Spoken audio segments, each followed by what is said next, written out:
Telangana high drama ముఖ్యమంత్రి Revanth Reddy drama మరొకసారి బయటకు వచ్చింది. మొన్నే కదా అల్లు అర్జున్ సంధ్యా థియేటర్ దగ్గర రేవతి చనిపోవడం చాలా దుర్ఘటన, ఆయనే మర్డర్ చేయించాడని అలాంటి కేసులు ఒక హోమ్ మినిస్టర్ గా ముఖ్యమంత్రిగా పెట్టించి ఫోన్ కాల్లు చేయించి ఆయనే అరెస్ట్ చేయించాడని మనం న్యూస్ లో చూసాం. రాత్రంతా జైల్లో ఉంచాడు అని. మరి వెంటనే ఏమన్నాడు? ఒక ప్రాణం విలువెంత? అబ్బా తమ్ముడు, మరి నువ్వే కదా అన్నావు మేము బెనిఫిట్ షోలకు పర్మిషన్ ఇవ్వం, టికెట్ల రేట్లు పెంచమన్నావు. మరి ఇప్పుడు చిరంజీవి కొడుకేదో సినిమా వచ్చిందట కదా, గేమ్ చేంజ్ ఏదో, మరి దానికి నువ్వు టికెట్ల రేట్లు ఎలా పెంచావు? బెనిఫిట్ షోలు ఎలాగిచ్చావు? రోజుకి 4 నుంచి 6.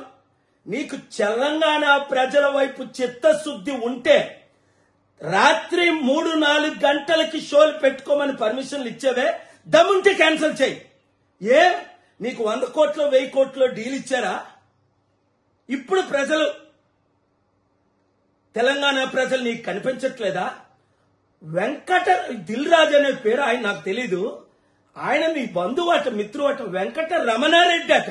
అంటే ఒక రెడ్డి వచ్చి ఈ రెడ్డితో మాట్లాడితే మీరు డీల్స్ చేసుకుంటారా? తెలంగాణ ప్రజలారా, తెలుగు ప్రజలారా, చిత్తశుద్ధి ఉన్నవారంతా రేవంత్ రెడ్డి ముఖ్యమంత్రిగా ఉంటుండగానే తెలంగాణ సర్పంచులను చిత్తుగా కాంగ్రెస్ తరఫున పోటీ చేసిన వాళ్ళు ఓడిద్దాం. మన బీసీ, ఎస్సీ, ఎస్టీ, క్రిస్టియన్, ముస్లిం సత్తా ఈ రెడ్లకి చూపిద్దాం. మన రాష్ట్రాలను మనం కాపాడుకుందాం. ఈ వీడియో అందరికీ షేర్ చేయండి.